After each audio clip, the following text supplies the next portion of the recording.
मेरे प्रिय भाई और बहनों, प्रभु यीशु मसीह में आप सभी को जय मसीह की।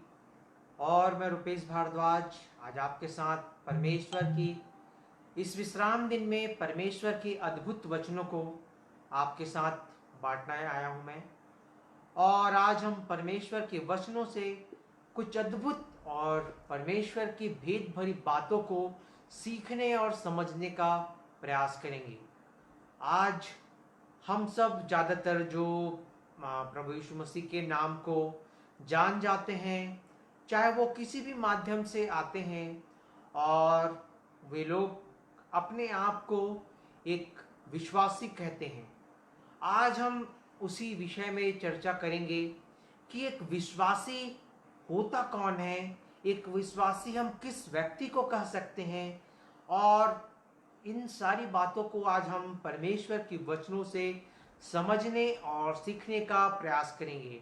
सबसे पहले आज आप मेरे साथ एक वचन खोल लें, इब्रानियों 11 अध्याय, और उसका हम पढ़ेंगे 1 पद से लेके 5 पद तक।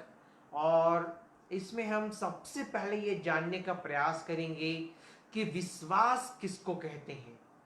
पढ़ेगा इब्रानियों 11 अध्याय, उसका 1 पद से 5 पद। अब विश्वास आशा की हुई वस्तुओं का निश्चय और अनदेखी वस्तुओं का प्रमाण है। यहाँ पे लिखा है कि आशा, ये विश्वास का एक तरीके का डेफिनेशन है, विश्वास की परिभाषा है, जिसको हम सब बहुत अच्छे से जानते हैं कि विश्वास आशा की हुई वस्तुओं का निश्चय और अनदेखी वस्तुओं का प्रमाण है। कहने का अर्थ ये है, मान लीजिए मुझे किसी सामान की आवश्यकता है, और मान लीजिए मुझे एक टाई चाहिए जो कि मेरे पास नहीं है, और मुझे उसकी आवश्यकता है या मुझे चाहिए। मगर ये विश्वास की परिभाषा कुछ इस प्रकार से है कि मेरे पास ये टाई नहीं है, मगर फिर भी मैं आशा करता हूँ कि मेरे पास है, और मैं प्रार्थना करता हूँ कि मुझे टाई मिल जाए। और प्रार्थना करने के बाद मैं ये मान लेता हूँ कि मुझे टाई मिल चुकी है, और मैं उसको हर दिन पहनता हूँ, जबकि वो मेरे पास नहीं है, मगर फिर भी मैं उसको पहनता हूँ और बार हर दिन लगाता हूँ और आईने में अपने आप को देखता हूँ। मगर वो चीज़ मेरे पास असलियत में है नहीं, पर मुझे एक विश्वास है कि वह मेरे पास है और मैं उसको पहन रहा हूँ। यही मेरे दोस्तों क्रिश्चियन लाइफ में विश्वास की परिभाषा है कि जो चीज़ हम प्रार्थना करके मांगते हैं वो हमको मिल जाती है, या वो हमारे लिए हो जाती है। हम जब प्रार्थना करते हैं उसी समय हमको ये मान लेना चाहिए कि हमें परमेश्वर ने वो चीज़ दे दी है। जिस प्रकार से मैंने प्रार्थना करने के बाद मान लिया कि ये टाई मुझे मिल चुकी है, मैं उसको रोज पहनने का प्रैक्टिस करता हूँ। उसी प्रकार से अगर एक व्यक्ति के जीवन में कोई तकलीफ है, बीमारी है, तो उस व्यक्ति को मान लेना चाहिए कि जिस समय उसके लिए प्रार्थना की गई, या जिस समय उसने प्रार्थना की अपनी चंगाई के लिए, उसी समय परमेश्वर ने उसे चंगाई दे दी है और वो चंगाई को प्राप्त कर चुका है। तो मेरे दोस्तों, हमको यह मान लेना है, विश्वास वही चीज़ है कि जो हमारे पास अभी मौजूद नहीं है, मगर हमें मान लेना है कि वह हमारे पास है। तो आगे लिखा है कि हम जब उस चीज़ को मान लेंगे, वचनों पे और लिखा है कि अगर हम उस चीज़ को मान लेंगे तो वह हमारे लिए हो जाएगा। तो ये सबसे पहले मेरे दोस्तों एक विश्वास की परिभाषा है, जिससे हम सब जो क्रिश्चियन लाइफ में बहुत लोग इस चीज़ को समझते नहीं हैं कि विश्वास उनके जीवन में नहीं हो पाता। वो यकीन नहीं कर पाते कि उनके जीवन में प्रार्थना के बावजूद वो चीज़ पूरी हो चुकी है, क्योंकि यह जितना आसान सुनने में लगता है उतना आसान यह होता नहीं है। क्योंकि जब लोगों के जीवन पे बहुत बड़ी तकलीफ होती है या बड़ी बीमारी होती है, तो उनको यकीन करना मुश्किल हो जाता है कि हम कैसे माने कि हम चंगे हो चुके हैं। मगर मेरे दोस्तों, मेरे प्रियो, हमको यह मान लेना है कि हमारे लिए परमेश्वर ने वो चीज़ कर दी है, हम ठीक हो चुके हैं। तभी हमारे जीवन में बड़ी बीमारियों से चंगाई आ पाएगी। तो मेरे दोस्तों आगे हम इसी वचन को पढ़ेंगे। आगे पढ़िएगा। क्योंकि इसी के विषय में प्राचीनों की अच्छी गवाही दी गई। विश्वास ही से हम जान जाते हैं कि सारी सृष्टि की रचना परमेश्वर के वचन के द्वारा हुई है, पर यह नहीं कि जो कुछ देखने में आता है वह देखी हुई वस्तुओं से बना हो। विश्वास ही से हाबिल ने कैन से उत्तम। यहाँ पे एक चीज है मेरे दोस्तों, विश्वास ही से मतलब जो देखी हुई चीज है वो अनदेखी वस्तुओं से बनी हुई है। हम साइंस के माध्यम से भी यह जानते हैं, विज्ञान भी हमको बताता है कि जो भी चीज़ हम देखते हैं, चाहे वो जो भी है, चाहे ये घड़ी है, चाहे ये कपड़े हैं, जो भी चीज़ है जो हम देख पा रहे हैं वो हर चीज़ एटम से बनी हुई है, हिंदी पे कहने से परमाणु से। और ये इसको हम अच्छे से जानते हैं कि ये नॉर्मली आंखों से देखा नहीं जा सकता क्योंकि इसके साइज बहुत ज़्यादा छोटे रहते हैं। वहीं यहाँ पे वचन भी कह रहा है हमको कि जो संसार में जो भी चीज़ें बनी हैं वो जरूरी नहीं है कि देखी हुई वस्तुओं से बनी है, बल्कि ये सारी चीज़ें अनदेखी वस्तुओं से बनी हैं, जो हम सिर्फ विश्वास के माध्यम से यकीन कर सकते हैं कि परमेश्वर ने ये सारी चीज़ों को एटम से बनाया है, जो अनदेखी चीज़ें एटम उससे बनाया है। और बहुत कुछ है मेरे दोस्तों, भेद भरी बातें, रहस्यमय बातें जो परमेश्वर अपने वचन से हमारे जीवन पे दिन प्रतिदिन प्रकट करता है, जिससे आज भी हमारे जीवन पे कुछ परमेश्वर अपने अद्भुत बातों को प्रकट कर रहा है। तो हम आगे पढ़ेंगे इस वचन को। विश्वास ही से हाबिल ने कैन से उत्तम बलिदान परमेश्वर के लिए चढ़ाया और उसी के द्वारा उसके धर्मी होने की गवाही भी दी गई, क्योंकि परमेश्वर ने उसकी भेंटों के विषय में गवाही दी और उसी के द्वारा वह मरने पर भी अब तक बातें करता है। विश्वास ही से हानोक उठा लिया गया कि मृत्यु को न देखे और उसका पता नहीं मिला, क्योंकि परमेश्वर ने उसे उठा लिया था और उसके उठाए जाने से पहले उसकी यह गवाही दी गई थी कि उसने परमेश्वर को प्रसन्न किया है। पर हनोक के विषय में हम आज थोड़ी चर्चा करेंगे मेरे दोस्तों। हनोक एकदम मॉडल के रूप में है एक विश्वासी का। उसने अपने विश्वास के द्वारा परमेश्वर को प्रसन्न किया। हनोक के विषय में बाइबल में ज़्यादा डिटेल नहीं है, मगर हनोक के बारे में जब हम देखेंगे तो उत्पत्ति की पुस्तक में 5 अध्याय में है उसके बारे में। और एक बहुत अच्छी चीज़ मैं आपको बताऊंगा कि जल प्रलय हुआ था। जल प्रलय के मतलब नूह के समय के पहले तक क्या लोगों ने परमेश्वर के विषय में, प्रभु यीशु मसीह के विषय में और प्रभु यीशु मसीह के दूसरे आगमन के विषय में और न्याय के दिन के विषय में क्या लोग जानते थे? तो मेरे दोस्तों आज हम कुछ अद्भुत और रहस्यमय बातों को सीखेंगे।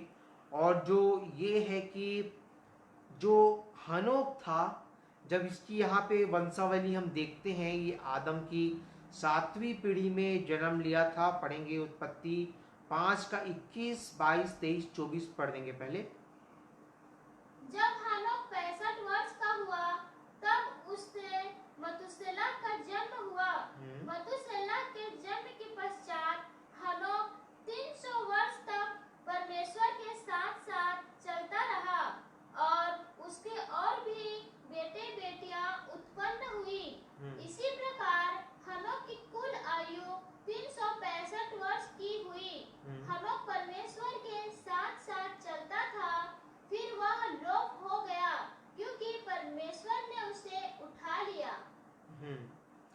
यहाँ पे भी हम देखते हैं कि हनोक जो था वह 300 साल के आसपास वो उठा लिया गया, उसकी कुल अवस्था उतनी ही थी। और आदम से लेकर ये हनोक जो था, हनोक जो था ये आदम तो परमेश्वर के विषय में जानता था।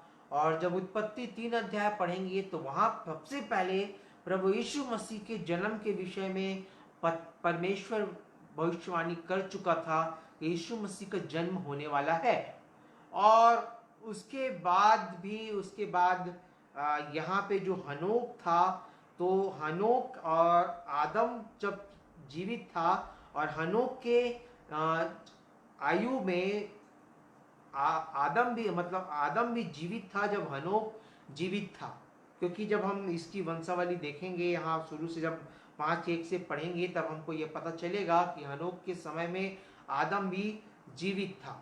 और आदम भी यह जानता था कि प्रभु यीशु मसीह का दूसरा आगमन होने वाला है, क्योंकि उसने परमेश्वर की भविष्यवाणी अदन के बगीचे में पहले ही सुन ली थी कि प्रभु यीशु मसीह का जन्म होने वाला। ये जरूर जानता था कि प्रभु यीशु मसीह का एक दिन जन्म होगा, मगर आदम ये नहीं उस समय ये नहीं पता बात हो पाई थी कि एक दिन सबका न्याय होगा और सब न्याय सिंहासन के सामने जाएंगे।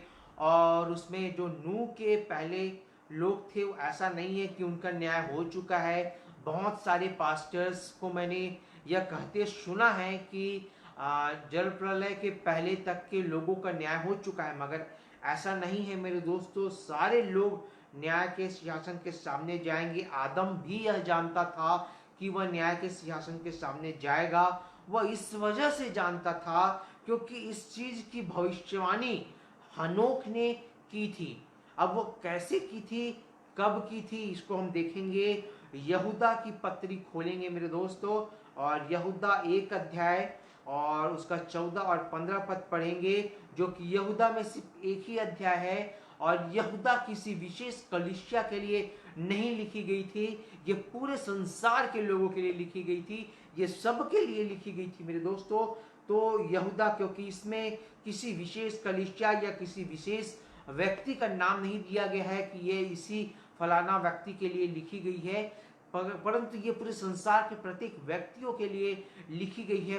पढ़ेंगे हम यहूदा 1 अध्याय, उसका 14 पद और 15 पद पढ़ेंगे। हनोक ने भी, जो आदम से 7वीं पीढ़ी में था, हाँ, यहाँ पे आदम से 7वीं पीढ़ी पे था हनोक, इनके विषय में यह भविष्यवाणी की, देखो प्रभु अपने लाखों पवित्रों के साथ आया। यहाँ पे प्रकाशित वाक्य की बात हो रही है, क्योंकि इस पुस्तक को इसी वजह से बहुत सारी इसमें अंतिम दिनों की बात है, इसीलिए इस यहूदा की पुस्तक को प्रकाशित वाक्य के जस्ट पहले बाइबल में रखा गया है। और इसको जब हम देखेंगे तो इसको आप पढ़ लीजिएगा, प्रकाशित वाक्य 14 अध्याय को, इसमें आपको डिटेल पता चल जाएगा लाखों व्यक्ति के बारे में।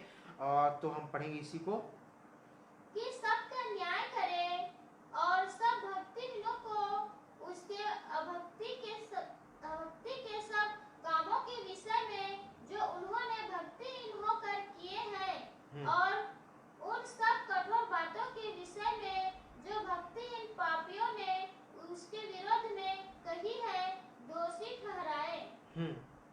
15 को एक बार पढ़िएगा। कि सबका न्याय करे और सब भक्तिहीनों को, सबका न्याय करे। सबका न्याय कहने का अर्थ ये है, पहले आदम से लेके अंतिम आदम तक। यहाँ पे पहले आदम, जैसे दूसरा आदम कहने से यीशु मसीह, मगर यहाँ पे मैं बोल रहा हूँ आपको कि अंतिम आदम तक।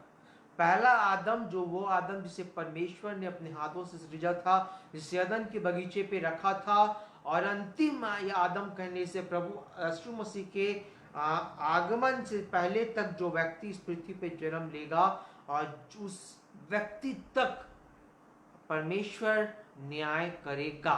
ये पहले सबका न्याय कहने से, चाहे वो जल प्रलय के पहले हो चाहे जल प्रलय के बाद हो, चाहे व्यवस्था में हो चाहे अनुग्रह में हो, हर व्यक्ति न्याय के सिंहासन के सामने खड़ा होगा और सबका न्याय हो जाएगा। इसकी भविष्यवाणी हनोक कर चुका था, इसीलिए उस समय भी ये लोग जानते थे कि अंतिम समय के विषय में, न्याय के विषय में, प्रभु यीशु मसीह के दूसरे आगमन के विषय में, प्रभु यीशु मसीह के इस पृथ्वी में जन्म के बारे में उस समय भी यह लोग जानते थे। आदम भी इस बात को जानता था कि वह भी न्याय के सिंहासन के सामने खड़ा होगा। आदम जो था उनकी डबल मृत्यु हुई थी मेरे दोस्तों। पहले तो फल खाने की वजह से अदन के बगीचे में उसकी आत्मिक मृत्यु हो चुकी थी और बाद में उसकी शारीरिक मृत्यु हुई। मगर जो हनोक था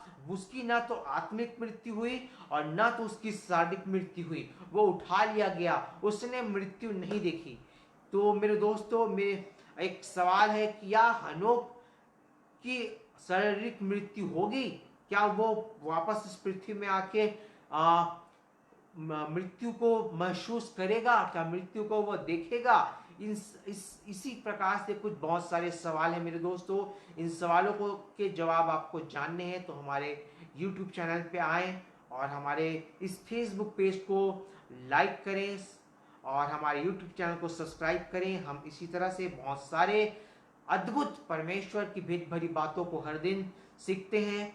तो जो हनोक था मेरे दोस्तों, वो परमेश्वर के द्वारा बुलाया गया था, चुना गया था। कहने का अर्थ मेरा ये है, जब हम पढ़ते हैं दूसरा पत्रस और उसका एक अध्याय और 10 पद, दूसरा पत्रस 2 पीटर चैप्टर 1 वर्स 10 जब हम पढ़ते हैं तब हमको यहाँ कुछ परमेश्वर के द्वारा बुलाए गए चुने गए विषय में पता चलता है। पढ़िएगा दूसरा पत्रस 1 अध्याय उसका 10 पद।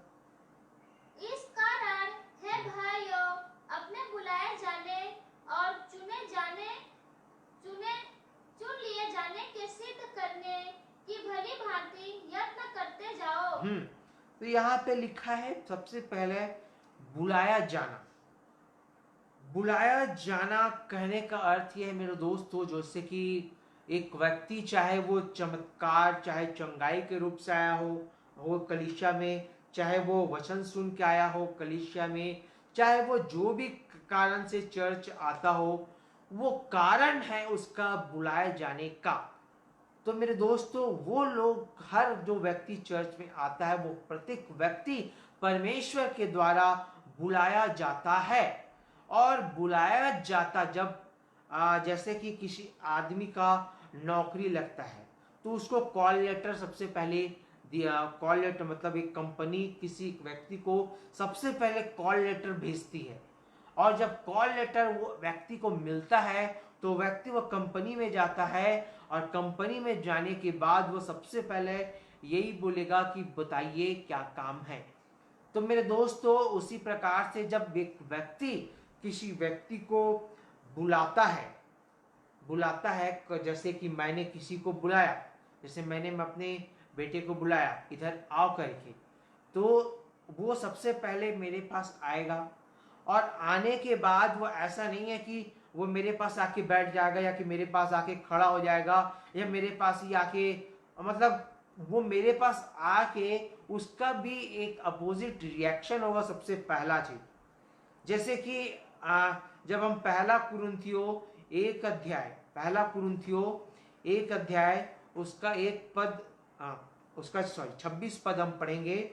और मेरे से आपसे एक निवेदन है मेरे दोस्तों कि अगर आप इस बाइबल स्टडी को आप फेसबुक के माध्यम से देख रहे हैं तो या यूट्यूब के माध्यम से देख रहे हैं तो मेरा आपसे निवेदन है कि आप अपना बाइबल लेके बैठें ताकि आप वचनों को पढ़ सकें, क्योंकि वचनों पे लिखा है परमेश्वर के वचन खोलने से प्रकाश होता है। तो मेरे दोस्तों भेद प्रकट होती है तभी जब आप वचनों को पढ़ेंगे। तो आप मुझे ना देखें, आप अपने बाइबल को देखें, अपने बाइबल के उन वचनों को पढ़ें जो मैं आपको बताते जा रहा हूँ। तो यहाँ आप खोल लीजिए पहला कुरिन्थियों 1 अध्याय उसका 26 पद पढ़िएगा यहाँ को। हे भाइयों, अपने बुलाए जाने को तो सोचो। हे भाइयों, अपने बुलाए जाने को तो सोचो। जैसे कि मैंने आपको बताया कि जब मैं किसी व्यक्ति को बुलाता हूं तो आप जिस भी कारण से कलीसिया में आए हैं उसको सोचिए कि आप क्यों बुलाए गए हैं। जब किसी व्यक्ति, जैसे कि मैंने उदाहरण बता रहा था कि मैंने अपने बच्चे को बुलाया और वो आया मेरे पास, तो वो सबसे पहले उसका यही अपोजिट, उसका यही रिएक्शन होगा कि पापा क्या हुआ। तो वो सबसे पहले यही चीज पूछेगा कि पापा क्या हुआ।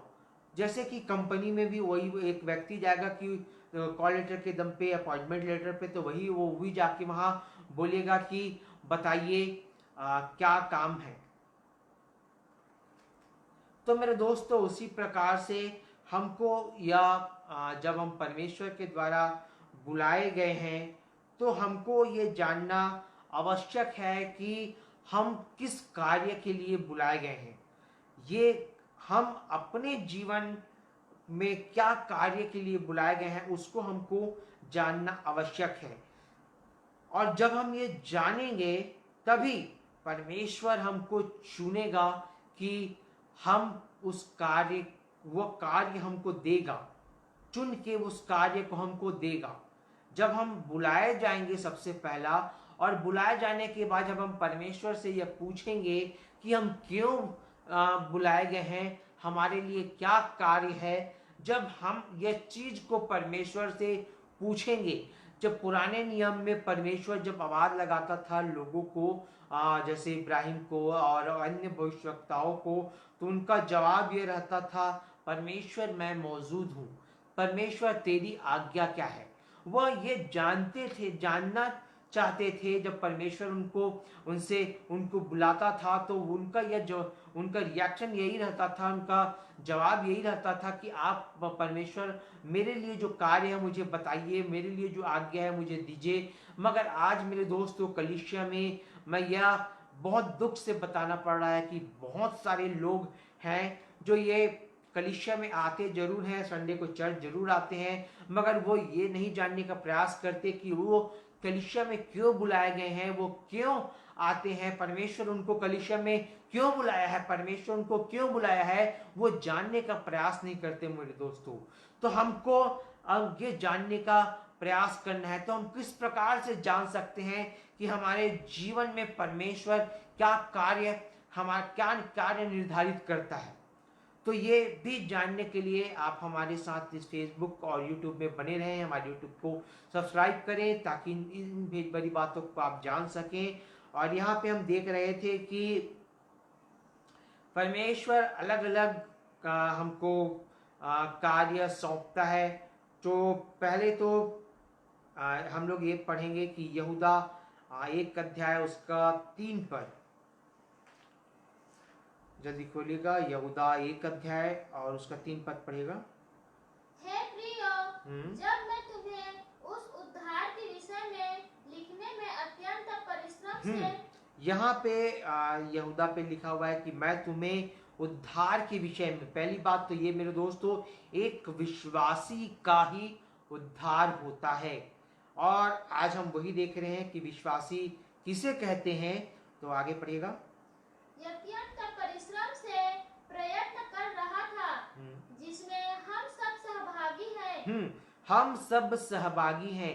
ये उन्हीं लोगों के विषय में कह रहा है जो एक विश्वासी है। वाकई में परमेश्वर के नजर में जो विश्वासी हैं, विश्वास योग्य हैं, उसके विषय में यहाँ पे कह रहा है कि हम सब उस परमेश्वर के उद्धार में सहभागी हैं। आगे, मैंने तुम्हें यह समझाना आवश्यक जाना कि उस विश्वास के लिए पूरा यत्न करो जो पवित्र लोगों को एक ही बार सौंपा गया था। तो मेरे दोस्तों, एक विश्वासी को ही कार्य परमेश्वर सौंपता है। दूसरा, पवित्र लोग। अगर एक व्यक्ति विश्वासी है तो जाहिर सी बात है उसका जीवन पवित्र होना चाहिए, और वह एक पवित्र ही होगा। जब व्यक्ति पवित्र होगा तब परमेश्वर उसको कार्य सौंपेगा, तब परमेश्वर कार्य के लिए उसको चुनेगा। अन्यथा जब जीवन में अपवित्रता है तो परमेश्वर उस व्यक्ति को नहीं चुनता मेरे दोस्तों।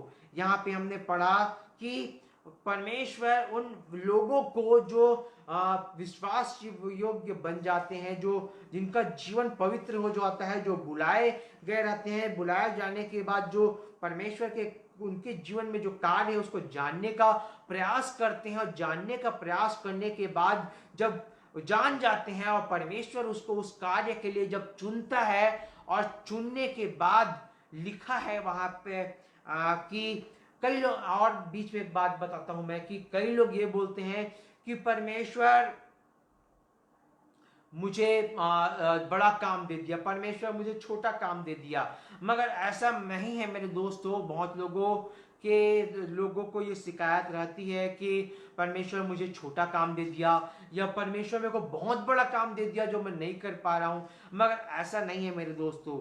परमेश्वर अगर हम पढ़ेंगे मत्ती 25 अध्याय और उसका 14 पद से अगर हम पढ़ना शुरू करते हैं, पढ़िएगा मत्ती 14, मैथ्यू चैप्टर 25 वर्स 14 ऑनवर्ड्स जब हम पढ़ेंगे तो वहाँ हमको परमेश्वर की कुछ बातों को समझ आएगा कि परमेश्वर किस प्रकार से कार्य को देता है। नहीं हम अगर हमारी यह शिकायत है कि हमको बड़ा काम मिल गया या हमको छोटा काम मिल गया, तो ऐसा नहीं है मेरे दोस्तों। बड़ा छोटा काम परमेश्वर नहीं देता, परमेश्वर देता है वह इस प्रकार से है। मत्ती 25 का 14 पढ़ेगा। क्योंकि यह उस मनुष्य की सी दशा है जिसने परदेश जाते समय अपने दासों को बुलवाकर अपनी संपत्ति उनको सौंप दी। उसने एक को 5 तोड़े, दूसरे को 2 और तीसरे को 1, अर्थात हर एक को उसकी सामर्थ्य के अनुसार दिया। तो यहाँ पे मेरे दोस्तों परमेश्वर हर व्यक्ति को उसके सामर्थ्य के अनुसार कार्य देता है। ऐसा नहीं है कि किसी भी व्यक्ति को ये हिसाब से बेहिसाब काम दे दे कि उसके सामर्थ्य के उसके काम कार्य वो नहीं कर पाए वैसा कार्य दे दे। ऐसा नहीं है मेरे दोस्तों। परमेश्वर जानता है कि हमारा सामर्थ्य क्या है और हम क्या क्या कार्य कर सकते हैं, उसके अनुसार हमको वह कार्य देता है। जैसे कि मैं उदाहरण के लिए आपको बताता हूँ, मैं कोरबा से हूँ और कोरबा में दो आपको मैं उदाहरण देता हूँ, मेडिकल का देता हूँ। हमारे कोरबा पे एक मेडिकल है, गरिमा मेडिकल करके, और गरिमा मेडिकल कोरबा में बहुत बड़ा मेडिकल है। और जहाँ मैं ओरिजिनली जहाँ मैं रहता हूँ उस एरिया में एक गायत्री मेडिकल करके मेडिकल है, और इस एरिया में जो गायत्री मेडिकल है वो छोटा मेडिकल है और वो उतना सक्षम नहीं है जितना गरिमा मेडिकल सक्षम है। वो मेडिकल क्योंकि बड़ा है, तो जिस प्रकार से 2000 का एक मेरे को दवाई मंगाना हो, और 2000 का दवाई जब मुझे मंगाना हो और मैं उस कार्य को हमारे घर के पास वाले मेडिकल को नहीं दूंगा, क्योंकि वो छोटा दुकान है और मैं उसको 500 अगर एडवांस पे दूं तो वो उस चीज़ के लिए सक्षम नहीं है मेरे दोस्तों कि वो उसमें 1500 और मिलाए और वो उस दवाई को ला के मेरे को दे। तो वो कार्य मैं उसको जल्दी से नहीं सौंपूंगा, क्योंकि वो उसके सामर्थ्य में नहीं है कि वो उस दवाई को ला सके, बल्कि मैं उसको उस व्यक्ति को दूंगा जो उसमें सक्षम है उसको लाने के लिए। जो कोरबा में जो मेडिकल है, गरिमा मेडिकल है, उस मेडिकल वाले को मैं दूंगा पैसे, एडवांस दूंगा 500 रुपए, और वो उस चीज के लिए सक्षम है कि उस दवाई को 2000 की दवाई को मेरे को ला के मंगा के दे सके। उसी प्रकार से मेरे दोस्तों परमेश्वर जो जैसा सक्षम रहता है उसको वैसा ही कार्य देता है। ऐसा नहीं है कि किसी को छोटा कार्य दे दे और किसी को बड़ा कार्य दे दे। और ये जो कार्य है ये भी हम जानेंगे कि एक व्यक्ति को परमेश्वर जब वो चुनता है तो उनसे 2 प्रकार का कार्य देता है। पहला वह कार्य जो उसको इस पृथ्वी पे करना है, दूसरा वो कार्य जो उसको स्वर्ग में करना है। तो मेरे दोस्तों, ऐसा वह कौन सा कार्य है जो उसको इस पृथ्वी पे करना है, ऐसा वो कौन सा कार्य है जो उसे स्वर्ग में करना है। तो हमको अगर ये जानना हो कि पृथ्वी पे कौन कौन सा कार्य है जो एक व्यक्ति को करना है, तो ये हम रोमियो 12 अध्याय में आप पढ़ लीजिएगा बाद में अपने, जब ये सीजन खत्म हो जाए, बाइबल क्लास खत्म हो जाए, तो आप पढ़ के देख लीजिएगा कि पृथ्वी पे एक व्यक्ति को बहुत अलग अलग प्रकार के, अलग अलग लोगों के लिए अलग अलग काम है, जो जैसा सक्षम, जिसकी जैसी सामर्थ। यहाँ पे कई ऐसे कार्य हैं जैसे कि लिखा हुआ है दान देने के विषय में, प्रचार करने के विषय में, और सिर्फ वचन सुनने के लिए, कलीसिया में जाने के लिए। तो हर व्यक्ति का अपना अपना कार्य है मेरे दोस्तों। अगर एक व्यक्ति अपने से कार्य करना शुरू कर देता है तो वह परमेश्वर की नजरों में गलत है, क्योंकि परमेश्वर से पहला तो व्यक्ति जो होता है उसको बुलाए जाने के बाद ये जानने की आवश्यकता है कि उसके लिए परमेश्वर ने कौन सी कार्य निर्धारित की है। हमको परमेश्वर की बातों को सुनना अनिवार्य है। हम अपनी बात को कहते हैं जब हम जिस प्रकार से जब हम प्रार्थना करते हैं तो अपनी बात को हम परमेश्वर को करते हैं, और वहां वचनों पे लिखा है कि वह हमारे लिए विश्वास योग्य धर्मी है। वह तो हमारे लिए है, जब हम प्रार्थना करते हैं विश्वास के साथ तो वह हमारी प्रार्थनाओं का उत्तर देता है, जैसा आप कहते हैं वैसा वह करता है। वह हमारे लिए तो विश्वसनीय है, मगर क्या हम उसके लिए विश्वासी हैं? हम विश्वसनीय हैं, क्योंकि एक विश्वासी दोनों तरफ से हो तभी सक्षम होता है मेरे दोस्तों। जिस प्रकार से यहाँ पे जब हम देखते हैं कि पहले तो आपको मैं ये बता दूं कि कार्य जैसे जो बता रहा था मैं, तो दोनों तरफ जब परमेश्वर हमको बताएगा कि हमको क्या करना है, ऐसा नहीं है कि हाँ आजकल बहुत सारे ऐसे लोग हैं जिनको शायद परमेश्वर प्रचार के लिए नहीं नियुक्त किया है या उनको प्रचार के लिए नहीं चुना है, मगर निकल पड़े प्रचार करने। बहुत सारे ऐसे पास्टर हैं जो सिर्फ अपना घर चलाने के लिए प्रचार का सहारा लेते हैं। ऐसे बहुत सारे पास्टर हैं जो सिर्फ अपनी प्रचार को रोजी रोटी समझते हैं और उनके जीवन। तो हमको सबसे पहले तो ये जानने की आवश्यकता है कि हमको किस लिए परमेश्वर ने चुना है। हम बुलाए गए हैं तो हमको किस लिए हमारा चुना हुआ है, वह हमको सबसे पहले जानना है। जब हम बुलाए गए हैं तो हम परमेश्वर के लिए क्या, उसके लिए क्या कार्य करने के लिए चुने गए हैं। क्या हम प्रचार करने के लिए चुने गए हैं? क्या हम दान देने के लिए चुने गए हैं? क्या हम मतलब यहाँ जो रोमियो 12 पे आप पढ़ेंगे तो बहुत अलग अलग कार्य दिया गया है, उसको आप पढ़ लीजिएगा। तो और जो व्यक्ति जिस चीज के लिए चुना गया है वो उस काम को बहुत अच्छे से करे मेरे दोस्तों। और यहाँ पे हम आपको कार्य जो देता है परमेश्वर, उसके बारे में मैं आपको एक चीज बताना चाहूंगा कि यह कार्य परमेश्वर देता है, मगर आपके सारे वहां पे लिखा है, आपको मैंने बताया कि उसकी सक्षम होने के मतलब उसकी जो सामर्थ्य है उसके अनुसार देता है। तो ये जो सामर्थ्य है वो क्या है हम देखेंगे थोड़ी देर पहले जो हम पढ़ रहे थे मत्ती 14 उसको 25 अध्याय उसका 14 उसको पूरा कंप्लीट करेंगे। तब जिसको 5 तोड़े मिले थे उसने तुरंत जाकर उनसे लेन देन किया और 5 तोड़े और कमाए। इसी रीति से जिसको 2 मिले थे उसने भी 2 और कमाए। परंतु जिसको 1 मिला था उसने जाकर मिट्टी खोदी और अपने स्वामी के लिए छिपा दिए। बहुत दिनों के बाद उन दासों का स्वामी आकर उनसे लेखा लेने लगा। जिसको 5 तोड़े मिले थे उसने 5 तोड़े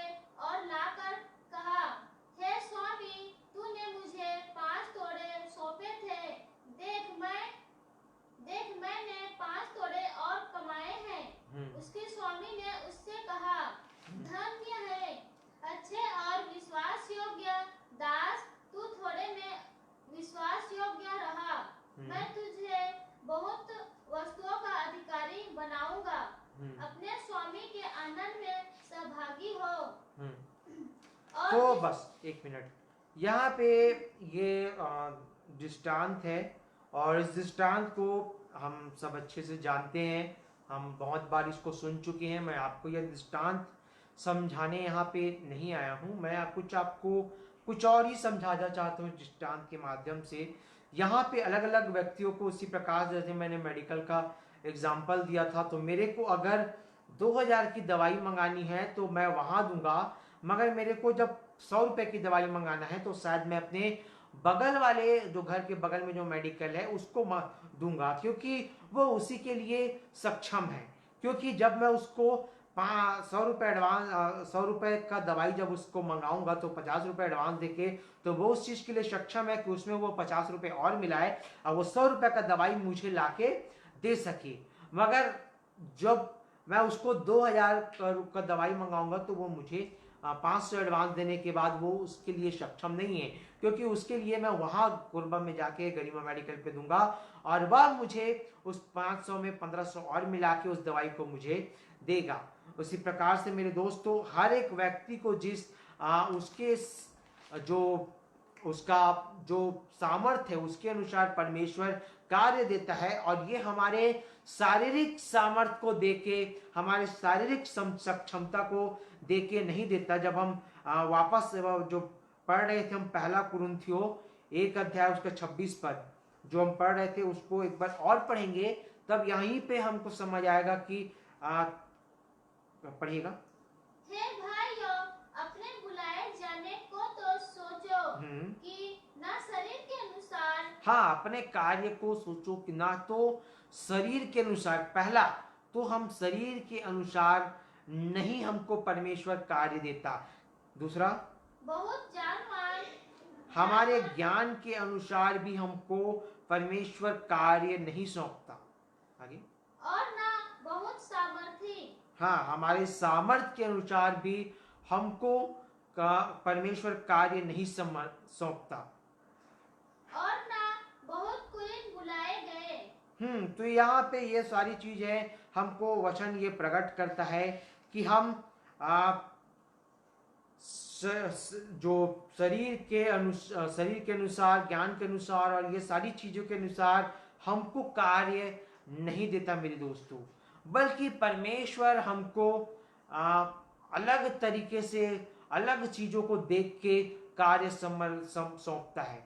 तो वो क्या चीजें हैं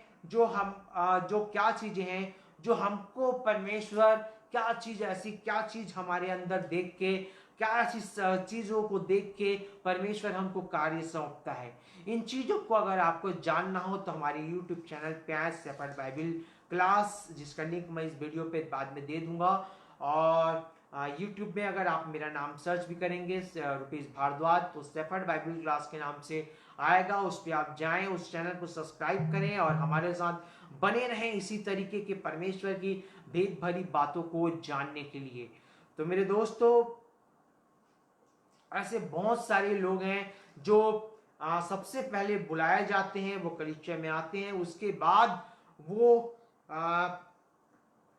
कहने का अर्थ ये है कि उसके बाद वो जानने का जब प्रयास करते हैं कि उनके लिए क्या कार्य है, तो परमेश्वर उनके लिए कार्य निर्धारित करता है, उनको उन कार्य करने के लिए चुनता है। और जब चुनता है तो उसके बाद क्या लोग विश्वास योग्य ठहरते हैं उस कार्य को करने के लिए। उसी प्रकार से ऐसे बहुत सारे लोग हैं मेरे दोस्तों जो कहने का अर्थ यह है, पृथ्वी पे उनको काम दिया, चुना जाता है, मगर उस काम को करने पे वो विश्वास योग्य नहीं ठहरते मेरे दोस्तों, और वह स्वर्ग जाने से चूक जाते हैं। जब हम मत्ती 22 अध्याय उसका 1 पद से जब हम पढ़ेंगे तो वहां पे एक छोटा सा दृष्टांत है। मत्ती 22 अध्याय उसका 1 पद पढ़िएगा। मत्ती 22 अध्याय उसका 1 पद से हम पढ़ेंगे। यहाँ पे भी एक दृष्टांत है और उस दृष्टांत को हम जी सब अच्छे से जानते हैं, और अगर फिर भी इस दृष्टांत रिलेटेड मैं आपको कुछ आज बताना चाहूँगा कि एक विश्वासी के जीवन पे इस दृष्टांत का क्या महत्व है, या हम जितनी बातें अभी देख रहे हैं वे एक विश्वासी किन्हें कहते हैं, ये हम समझेंगे। पढ़िएगा मत्ती 22:1 से। स्वर्ग का राज्य उस राजा के समान है यहाँ जिसने स्वर्ग के राज्य के विषय में है, और मैंने कुछ दिन पहले बताया कि स्वर्ग में हमारे लिए कार्य है, तो वहां तक पहुंचने के लिए हमको पृथ्वी में विश्वास योग्य ठहरना चाहिए। जो काम हमको परमेश्वर देता है तभी हमें स्वर्ग में भी काम मिलेगा। क्या काम है आप जानते हैं? आपको ये कहाँ मिलेगा? हमारे यूट्यूब चैनल पे। आप पढ़िएगा। जिसने अपने पुत्र का विवाह किया और उसने अपने दासों को भेजा कि आमंत्रित लोगों को विवाह के भोज में बुलाए, परंतु उन्होंने आना न चाहा। फिर उसने और दासों को यह कहकर भेजा, आमंत्रित लोगों से कहो, देखो मैं भोज तैयार कर चुका हूँ, मेरे बैल और पले हुए पशु मारे गए हैं और सब कुछ तैयार है, विवाह के भोज में आओ। परंतु वे उपेक्षा करके चल दिए, कोई अपने खेत को, कोई अपने व्यापार को। अन्य लोगों ने जो बच रहे थे उनके दासों को पकड़कर उनका अनादर किया और मार डाला।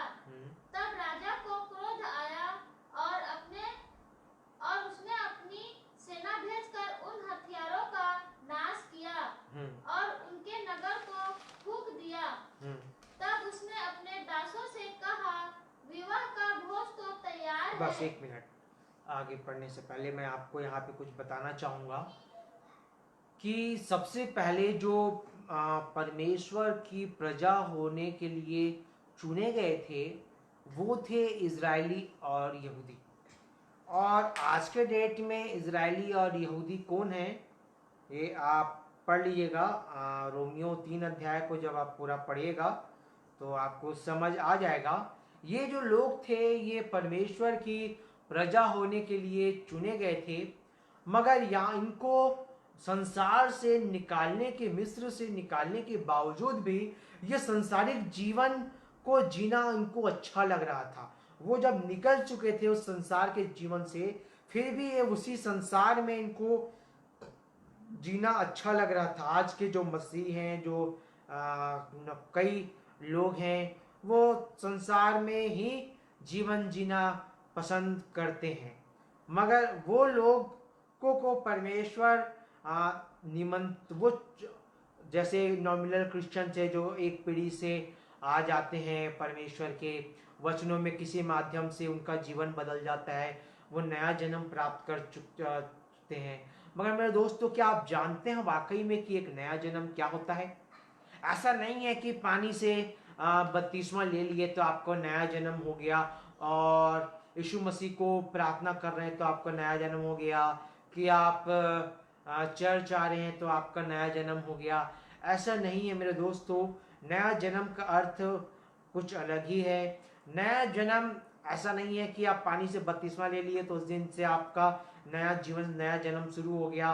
वह एक प्रथा है जिसको हमको मानना जरूरी है, मगर ओरिजिनली जब बपतिस्मा का अर्थ हम जब बाइबल में पढ़ते हैं तो उसका अर्थ यह होता है, जिस दिन आपका पुराना चाल चलन क्रूस पे मर जाए, और जिस प्रकार से प्रभु यीशु मसीह क्रूस पे बलिदान हुए, गाड़े गए और जी उठे, उसी प्रकार से हमारा पुराना मनुष्यत्व गाड़ा गया और जी उठा।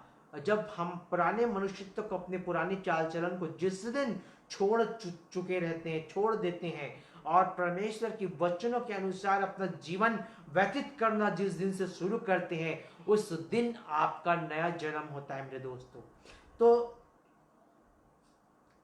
और जब हम इस प्रकार से चुने जाते हैं और जब बुलाए जाते हैं, चुने जाते हैं, और चुने जाने के बावजूद बहुत सारे ऐसे लोग हैं जो वापस संसार में चले जाते हैं। मैं ऐसे बहुत कई पास्टरों को जो जानता हूं जो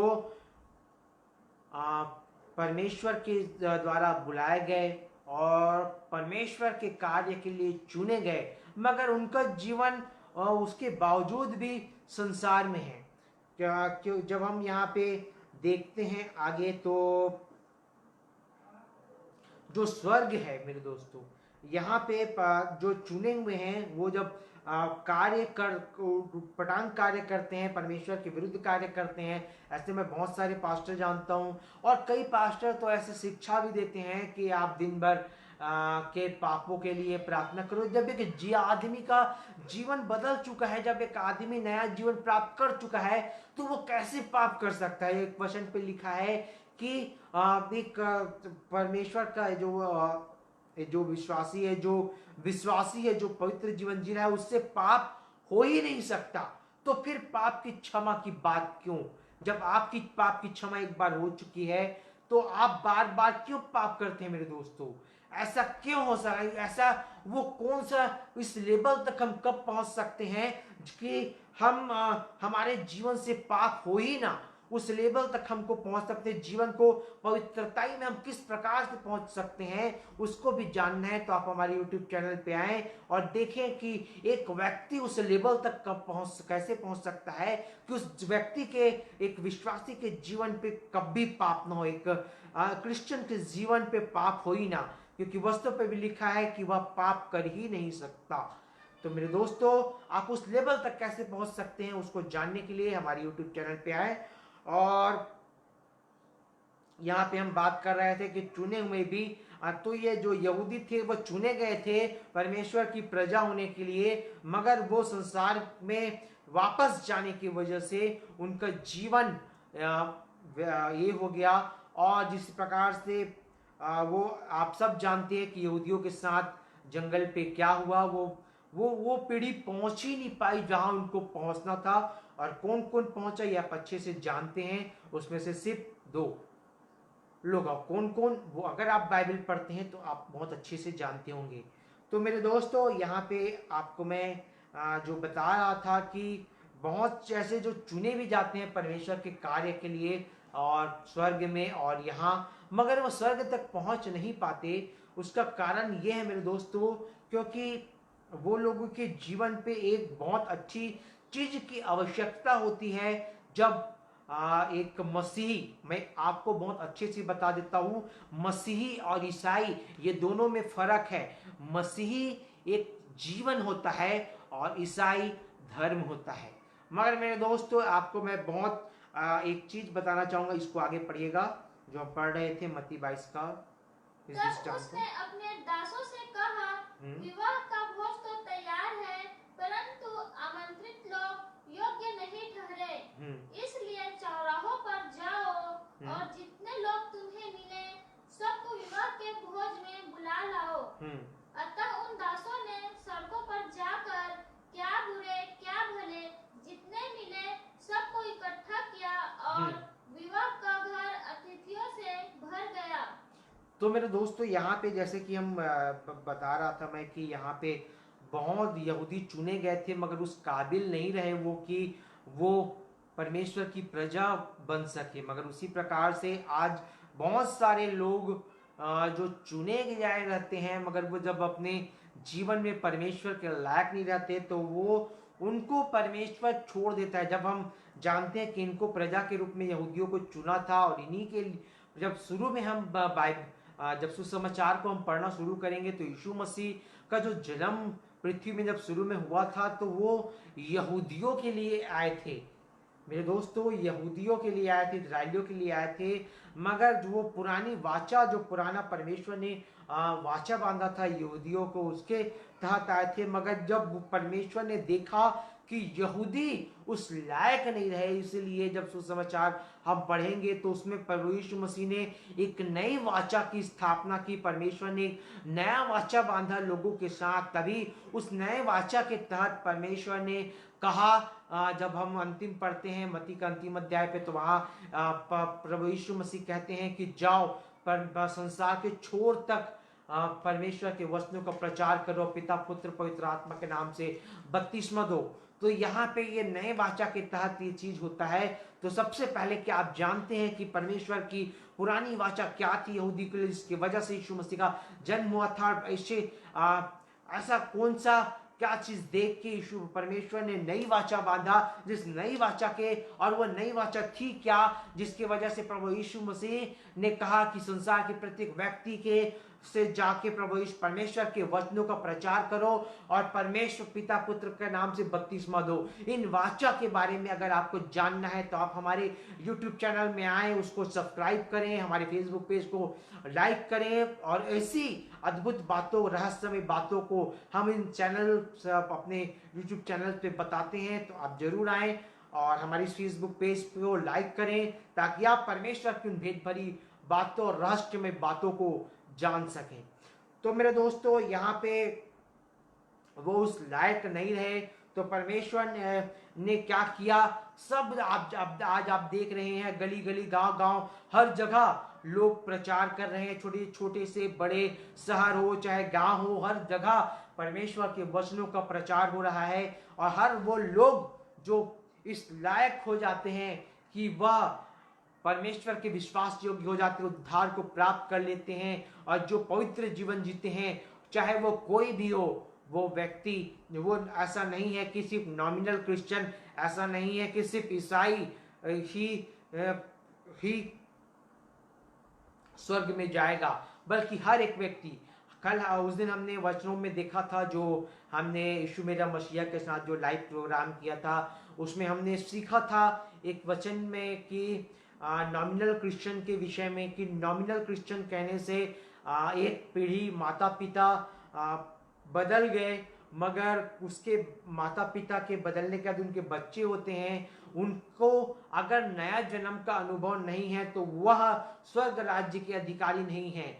ऐसी मेरे दोस्तों, अगर नॉमिनल क्रिश्चियन है या सिर्फ चर्च जाने वाले हैं, उनका नया जन्म नहीं हुआ है, उनका जीवन पवित्र नहीं है, तो वो भी जिस प्रकार से यहूदी चूक गए, उसी प्रकार से आज भी अगर आप सिर्फ नाम के क्रिश्चियन हैं और काम के क्रिश्चियन नहीं है, तो शायद आप भी स्वर्ग राज्य नहीं जा पाएंगे। बल्कि ये जो प्रचार है वो पृथ्वी के हर जाति, चाहे ईसाई नहीं, चाहे वो हिंदू हो, मुसलमान हो, सिख हो, जो भी धर्म का हो या जो भी जाति का हो, वो सब तक परमेश्वर का वचन पहुंच रहा है, और जो उसके लायक होगा वह स्वर्ग जाएगा। उसी प्रकार से यहाँ पे जब वो लायक नहीं हो, जो बुलाए गए थे, जो चुने गए थे, वाकई में वो उस लायक नहीं रहे, तो परमेश्वर ने हर जाति हर धर्म के लोगों को बुलाना शुरू किया और उनको चुनना शुरू किया, और वो जब विश्वास योग्य हो तो वो स्वर्ग पहुंच गए। जब यहाँ पे हम पढ़ते हैं, और आगे पढ़िएगा इसको। जब राजा अतिथियों को देखने भीतर आया तो उसने वहां एक मनुष्य को देखा जो विवाह का वस्त्र नहीं पहना था। उसने उससे पूछा, हे मित्र, तू विवाह का वस्त्र पहने बिना यहाँ क्यों आ गया? उसका मुंह बंद हो गया। तब राजा ने सेवकों से कहा, इसके हाथ पांव बांधकर उसे बाहर अंधेरे में डाल दो। यहाँ पे एक व्यक्ति था मेरे दोस्तों, इस दृष्टांत के विषय में हम सब अच्छे से जानते हैं, जो बाइबल पढ़ते हैं वो बहुत अच्छे से समझते हैं कि एक व्यक्ति था जो वस्त्र पहने बिना आ गया था। कहने का मतलब ये है, अगर हम भले चुने गए हों, मगर अगर हमारे पास धार्मिकता का वस्त्र नहीं है तो हम उस स्वर्ग में जाने योग्य नहीं होंगे मेरे दोस्तों। और इस जो व्यक्ति शायद बुलाया गया, मतलब जब राजा ने कहा कि सबको बुला, तो उन भीड़ में ये भी शामिल रहा किसी भी जाति का, और मगर ये आया यह सोचकर कि परमेश्वर दयालु है, परमेश्वर हमसे प्रेम करता है, हम मतलब क्षमा कर देगा। ऐसे करके जो व्यक्ति आज आप बहुत लोग हैं जो ऐसा परमेश्वर को दयालु और प्रेमी समझते हैं, उसी प्रकार से ये भी व्यक्ति था, शायद ये पाप किया होगा या चुने जाने के बावजूद ये विश्वास योग्य नहीं ठहरा, एक विश्वासी नहीं ठहरा होगा। इसीलिए ये धार्मिक ये जो वस्त्र यहाँ पे जो बात हो रही है वो धार्मिकता के वस्त्र की बात हो रही है। अगर आपको जानना है कि धार्मिकता का वस्त्र क्या है तो आप हमारे साथ इस फेसबुक पेज पे बने रहें और हमारे YouTube channel shepherd Bible class को जाएं और सब्सक्राइब करें, ताकि आपको जब हम ये बता सके तब आप हमारे साथ जुड़े रहें। तो जो व्यक्ति यहाँ पे आया था बिना वस्त्र के, शायद वो बुलाया गया हो, शायद वो चुना गया हो, मगर फिर भी वो बिना धार्मिकता के वस्त्र के आ गया, तो उसको परमेश्वर ने वहां से भगा दिया और नरक में डाल दिया। तो मेरे दोस्तों, इससे भी परमेश्वर बहुत प्यार से डील करता है, बहुत प्यार से बात करता है, कोई क्रोध नहीं, कोई गुस्सा नहीं, क्योंकि परमेश्वर हमेशा से हर चीजों को प्यार से डील करता है मेरे दोस्तों। जैसे कि हम उदाहरण के रूप में अगर देखते हैं, यूहन्ना खोलेंगे 21 अध्याय, यूहन्ना 21 अध्याय, और उसका जब हम 17 पद पढ़ेंगे तो यहाँ पे पढ़िएगा जल्दी से, यूहन्ना 21 अध्याय उसका 17 पद। उसने तीसरी बार उससे कहा, हे शैमोन यूहन्ना के पुत्र, क्या तू मुझसे प्रीति रखता है? यहाँ पे प्रभु यीशु मसीह 3 बार क्या, एक बार पढ़िएगा। उसने तीसरी बार उससे कहा, हे शैमोन यूहन्ना के पुत्र, क्या तू मुझसे प्रीति रखता है? यहाँ पे प्रभु यीशु मसीह पतरस से 3 बार यह पूछते हैं कि क्या तू मुझसे प्रेम करता है। क्या आप जानते हैं कि बाकी चेले और पतरस में अंतर क्या था ये कि बाकी चेले सबसे ये आगे था हर काम में, चाहे वो पानी में चलने में या प्रचार में जब जाते थे, तो पतरस सबसे आगे रहता था बाकी चेलों से। और प्रभु यीशु मसीह भी इससे प्रेम करता था, ये भी प्रभु यीशु मसीह से प्रेम करता था। मगर यहाँ पे प्रभु यीशु मसीह को ऐसा क्या हुआ कि प्रभु यीशु मसीह को 3 बार यह पूछना पड़ा कि क्या तू मुझसे प्रेम करता है। और यहाँ पे कोई गुस्सा नहीं, कोई नहीं, बड़ा प्रेम से पूछता है प्रभु यीशु मसीह। पर ऐसी क्या वजह आ गई थी कि प्रभु यीशु मसीह को ये चीज पतरस से पूछना पड़ा था। ये उस समय की बात है जब प्रभु यीशु मसीह की मृत्यु हो चुकी थी, वो वो कब्र में उनके क्रूस में लटका दिया गया था, वो गाड़े जा चुके थे और जी उठे थे। जी उठने के बाद 2 बार, ये तीसरी दर्शन था यहाँ पे जब हम ऊपर पढ़ेंगे तो यहाँ पे वो यीशु मसीह को पहचानते हो, ये चेले आपस में यहाँ पे बात करते रहते थे। जब हम पढ़ेंगे 3 पद से पढ़िएगा। शैमोन पतरस ने उनसे कहा, मैं मछली पकड़ने जा रहा हूँ।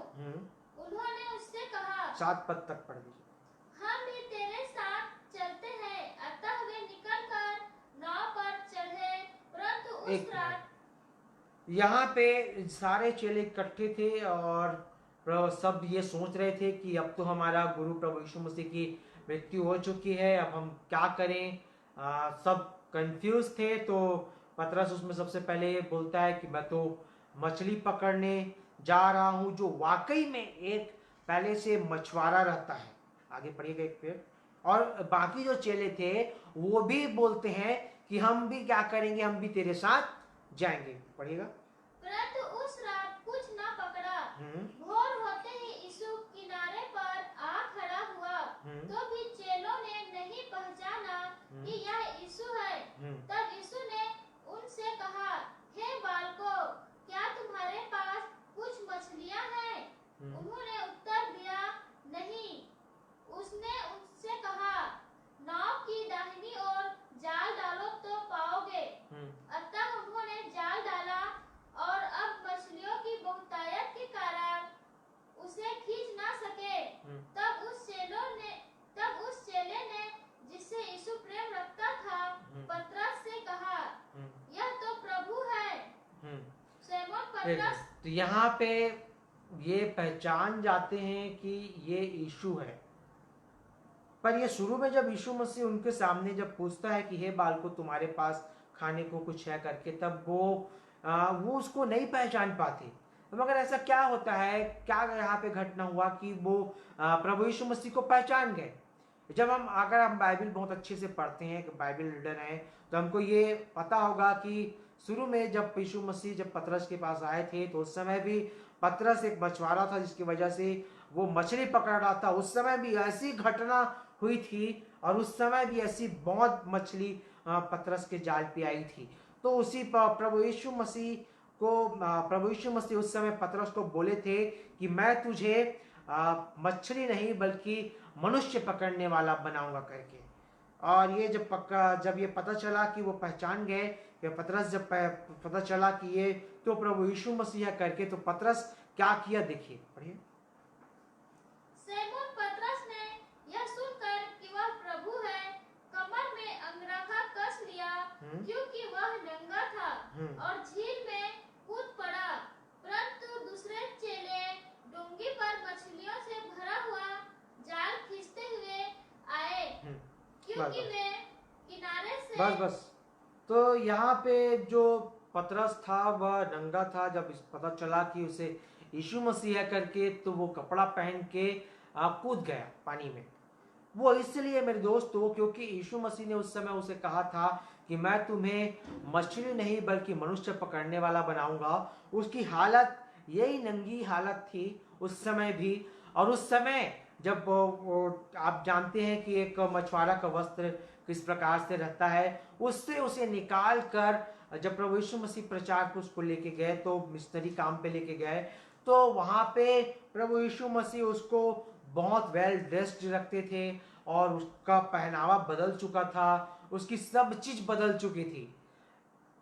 और बदलने के बावजूद वो वापस वही जा रहा था जहां से उसे प्रभु यीशु मसीह ने निकाला था। उसी प्रकार से जब प्रभु परमेश्वर हमको जब बुलाता है मेरे दोस्तों, तो हमको बुलाता है तो हमको और जब हमको चुनता है, उसके बाद जब कार्य देता है, तो वो हमको धार्मिकता का वस्त्र देता है। और धार्मिकता का वस्त्र जब देता है तो हम बहुत उस स्वर्ग में जाने के लायक रहते हैं। जैसे वहां पे हमने देखा कि वो व्यक्ति जो जिसके पास वस्त्र थे, वो सभी उस विवाह के भोज में उस स्वर्ग राज्य में उपस्थित थे, मगर जो व्यक्ति वहां पे बिना वस्त्र के आता, उसे परमेश्वर उस स्वर्ग राज्य से निकाल फेंकता है। उसी प्रकार से यहाँ पे भी हम जब अपने जो पुराने जीवन पे वापस जाने की कोशिश करते हैं, तो हमारा जो वस्त्र है, जिस प्रकार से ये पतरस को वह एक परमेश्वर जैसे घुमाता, उस प्रकार से ये वापस उसी नंगाई पे पहुंच गया था। उसी प्रकार से जब हम धार्मिकता का वस्त्र पहनते हैं, तो जब हम परमेश्वर के राज्य से, परमेश्वर के कार्य चुने जाने के बावजूद हम जब उस संसार में वापस जाने की कोशिश करते हैं, जानते हैं अब लूका 10 अध्याय में एक और दृष्टांत है मेरे दोस्तों कि एक व्यक्ति यरूशलेम से यरीहो की ओर जा रहा था। हम जानते हैं, जब उसको हम लूका 10 का 30 से 37 पद तक हम जब पढ़ेंगे, तो वहाँ ये पूरा दृष्टांत प्रभु यीशु मसीह ने कहा है कि तब वो व्यक्ति यरूशलेम से, यरूशलेम कहने से वो परमेश्वर के कार्य के लिए चुना जा चुका है, वो परमेश्वर के कलीसिया में है, वो वचन जानता है, उसका कार्य निर्धारित हो चुका है, उसको मिल चुका है। मगर वहां से वो निकल कर उस कार्य को मिलने के बाद वो कहाँ जा रहा था? वापस संसार में। आज बहुत सारे ऐसे, तो तब उसका होता क्या है, जब वो संसार में लौट रहा था, यरूशलेम कहने से परमेश्वर का भवन, यरीहो कहने से संसार, वो परमेश्वर के समक्ष से संसार की ओर जब वो जा रहा था मेरे दोस्तों, तो परमेश्वर ने डाकुओं ने उसका वस्त्र लूट लिया, उसको पूरी तरीके से नंगा छोड़ के चले गए। उसी प्रकार से मेरे दोस्तों, जब हम परमेश्वर के समक्ष से संसार की ओर जाने का जब प्रयास करते हैं, तो हमारा धार्मिकता का वस्त्र शैतान छीन लेता है। और ऐसा जब होता है, तब हम उस स्वर्ग के लायक नहीं रहते। ऐसा बहुत सारे पास्टर हैं जो चुने जाते हैं, मगर उनको कार्य दिया जाता है और वो कार्य को ना करके वापस संसार की ओर, कई पास्टर उनका चाल चलन बिगड़ने लगता है। ऐसे मैं बहुत पास्टरों को जानता हूँ, देखा हूँ, मैं नाम नहीं बताऊंगा, मगर मैं जानता हूँ मेरे दोस्तों, और उनका जीवन वापस उस संसार में जाने लगता है। जब वो जाने लगता है, तो जो उनके द्वारा परमेश्वर को जाने हैं, वो भी, क्योंकि वो उनका चराने वाला है, उनका देह है, तो वो लोग भी उसके पीछे, जिस प्रकार से बाकी चेले पतरस को बोले कि हम भी तेरे पीछे जाएंगे उस संसार में करके मछली पकड़ने, मगर उसी प्रकार मेरे दोस्तों आज भी बहुत सारे पास्टर की वजह से बहुत सारे लोग भटक जाते हैं संसार में। और जब हमको परमेश्वर किसी प्रकार से कार्य के लिए चुना है तो हमको भटकना नहीं है मेरे दोस्तों। जब वापस हम उसी वचन में आ जाएंगे, दूसरा पतरस जो हम पढ़े थे, दूसरा पतरस 1 अध्याय उसका 10 पद, दूसरा पतरस जो हम पढ़ रहे थे उसका 1 अध्याय उसका 10 पद, जल्दी खोलिएगा आप सब मेरे दोस्तों। साथ ही साथ वचन खोलते जाइए ताकि आपको भी बहुत अच्छे से समझ आए। इस कारण है भाइयों, अपने बुलाए जाने और चुन लिए जाने को सिद्ध करने की भली भांति यत्न करते जाओ। यहाँ पे सबसे पहले तो आप बुलाए जाते हैं, उसके बाद आपका रिएक्शन ये होना चाहिए कि आपके लिए क्या कार्य है वो आप पूछिए परमेश्वर से और जानिए। आपको जब कार्य मिल जाए, उसके लिए आप जब चुने जा चुके, तब उस कार्य को आप करें। कई ऐसे लोग हैं जो कार्य का मिलने तक तो जा अच्छे से परमेश्वर, मगर कार्य मिलने के बाद उस कार्य को पूर्ण करने के लिए विश्वास योग्य नहीं ठहरते। जो कार्य लोगों को मिल जाता है उसको जब वो विश्वास योग्य रहते हैं उस कार्य को करने के लिए, चाहे आपको दान करने, चाहे आपको प्रचार करने, चाहे आपको सिर्फ वचन सुनने, कलीसिया में जाने के लिए, चाहे आपको आराधना करने के लिए, जो भी कार्य आपको मिलता है उस कार्य में अगर आप उसको करने में योग्य और सक्षम ठहरते हैं और विश्वास योग्य ठहरते हैं परमेश्वर के नजरों में, तो आप एक सच्चे विश्वासी हैं मेरे दोस्तों। नहीं तो आप सिर्फ नाम के विश्वासी हैं और कार्य के विश्वासी नहीं हैं, और आपका उद्धार निश्चित नहीं है। अगर आप कार्य सही तरीके से करते हैं तो आप और उस कार्य को करने में आप अंतिम समय, अंतिम सांस तक विश्वास योग्य ठहरते हैं, तो ही एक आप सच्चे विश्वासी हैं। आपके जीवन में उद्धार है और आप उस स्वर्ग के राज्य में जाने योग्य होंगे। तो मेरे दोस्तों, यह एक विश्वासी को अपने जीवन में परमेश्वर के कार्य को जानने का प्रयास करें और अपने उस कार्य को करने में अंतिम सांस तक विश्वास योग्य ठहरे। और जब आप उस कार्य को आप करने में परमेश्वर की दृष्टि में विश्वास योग्य ठहरेंगे, तभी आप परमेश्वर के नजरों में विश्वासी कहलाएंगे। और मेरे दोस्तों, अपने अनुसार कार्य ना करें कि मेरे को मान लीजिए आपके लिए परमेश्वर ने सिर्फ और सिर्फ वचन सुनने के लिए रखा हो, आराधना करने के लिए रखा हो, मगर आप प्रचार करना शुरू कर देते हैं, तो यह परमेश्वर के लिए मतलब ये उसमें परमेश्वर का साथ आपको नहीं मिलेगा। क्योंकि अगर आपको जिस प्रकार से मैंने उदाहरण बताया था, कंपनी में जाएंगे आप, तो वो आपको बताएगा कि आपको क्या कार्य करना है। सिर्फ आपका काम पूछना है और आपको जानना है कि आपको यह कार्य करना है, आपको उसको करना है। मगर आप कंपनी में जाके, जिस कंपनी में आपको नौकरी के लिए बुलाया जाएगा, उस कंपनी में जाके आप ये नहीं बोलोगे कि मैं ये कार्य करूंगा। उसी प्रकार से परमेश्वर जो आपको कार्य देगा, उस कार्य को आप जाने, समझें और उसी कार्य को करें, ना कि आप अपने अनुसार कार्य करना शुरू करें। अगर आपको सिर्फ कलीसिया में रहने के लिए बनाया गया है, तो सिर्फ आप कलीसिया में रहें, आप प्रचार करना शुरू ना करें। उसमें परमेश्वर का साथ आपको नहीं मिलेगा। अगर आपको आराधना करने के लिए परमेश्वर ने चुना है, तो सिर्फ आप आराधना करें। अगर आपको दान करने के लिए मिला है, तो आप दान करें और उसी कार्य को आप करते रहें। ऐसा ना सोचे कि ये कार्य मैं क्यों करूं, क्योंकि बहुत सारे, जिस प्रकार से कई लोगों को दान करने के लिए परमेश्वर चुनता है, और जब कलीसिया में आवश्यकता होती है तो लोग उसके पास जाते हैं, और अगर वो ये सोचने लगे कि ये लोग सिर्फ मेरे पास क्यों आते हैं, तो वहां पे वो कार्य छीनने का भी परमेश्वर कार्य छीन सकता है मेरे दोस्तों। कहने का अर्थ है आपको सक्षमता से हटा सकता है कि आप दान कर सकें। क्यों? क्योंकि आपको दान करने के लिए चुना है। आप सिर्फ और सिर्फ दान करें मेरे दोस्तों। आप प्रचार करना ना भिड़ जाएं, आप दूसरे काम करना ना भिड़ जाएं, क्योंकि आपको दान करने के लिए बुलाया गया है।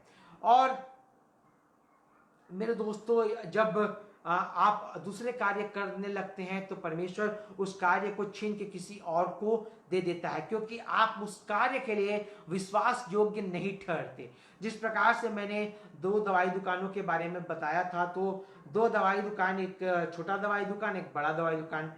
अगर कोई भी दवाई दुकान, मान लो बड़े दवाई दुकान में ही मैंने उसको पैसा दिया कि भैया मेरे को ये दवाई चाहिए, आप ला के दो, मैंने उसको एडवांस दिया, मगर एक दिन अगले दिन गया तो वो बोला वो मेरे को नहीं दिया, तो उसके अगले दिन दिया तो मैं नहीं दिया, और उसके अगले दिन गया तो भी नहीं दिया, उसके अगले दिन मैं जाऊंगा तो उसको मैं पूछूंगा नहीं, उससे पैसा वापस लूंगा और किसी और को दूंगा, किसी दूसरे दवाई वाले को दूंगा, ताकि वो मेरा कार्य कर सके। उसी प्रकार से परमेश्वर भी कार्य करता है मेरे दोस्तों। वो अगर आप उस कार्य को करने में विश्वास योग्य नहीं ठहरे, आप विश्वासी नहीं ठहरे, तो उसको वह किसी और को दे देता है। तो मेरे दोस्तों, आप अपने आप को आज परखें, अपने अनुभव से आप जानें कि क्या आप वाकई में विश्वासी हैं, और परमेश्वर से पूछें कि मैंने जो आज आपको वचन बताया कि वाकई में वो वचन परमेश्वर की दृष्टि में सही है कि नहीं है। तो इसे आप परमेश्वर से पूछें और उसके बाद इस चीज को ग्रहण करें। और आज अपने अनुभव से इस वचन के आधारित आप अपने आप को जांचें कि क्या आप वाकई में एक विश्वासी हैं कि नहीं है।